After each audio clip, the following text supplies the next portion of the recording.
wabarakatuh.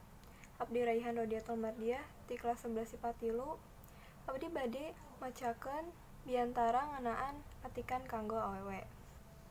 Assalamualaikum warahmatullahi wabarakatuh. Ti payun marilah urang panjatkeun puji serta syukur kehadirat Allah Subhanahu wa taala sabab limpahan rahmat sarta nikmatna urang sadaya tiasa karyung di tempat ieu dina kaayaan damang walafiat. Henteu lali shalawat sarta salam urang limpahkeun ka junjungan Nabi Ageng Muhammad sallallahu alaihi wasallam. Mugi-mugi urang sadaya menangkeun syafaatna dina yaumil akhir. Amin. Bapak sareng Ibu guru anu dipika hormat ku sim kuring sareng rencangan sadaya anu dipika cinta ku sim kuring. Saderek sakantenan abdi adek di dieu kanggo nepikeun tempuan abdi kana paradigma masyarakat kiwari. Paradigma ngeunaan atikan kanggo awewe. Kanggo abdi anu saorang awewe, atikan teh peryogi pisan. Sabab atikan tiasa ngarobah cara orang mikir, ningali sarta ngaresehkeun masalah. Sapali balerea sawawa ieu masih keneh mikir yen awewe teu kedah sakola luhur-luhur, tungtungna oge kapawon.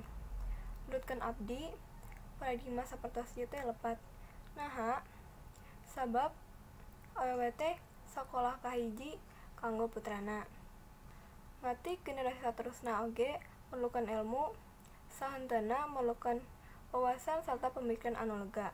Perkawis ieu tiasa beunang kalawan sakola kalawan atikan.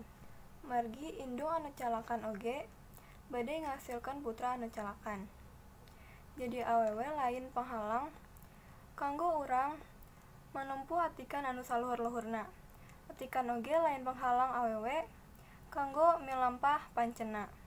Sapertos anu disebutkeun ku Muhammad Hatta, lamun anjeun ngatik hiji salaki, mangka anjeun ngatik hiji jalmi. Nanging lamun anjeun ngatik hiji awewe, mangka anjeun ngatik hiji generasi. Manawi ngan eta anu tiasa abdi sampaikeun, hatur nuhun kana perhatianna. Hapunten bilih aya kalepatan. Wabillahi taufiq wal hidayah. Wassalamualaikum warahmatullahi wabarakatuh.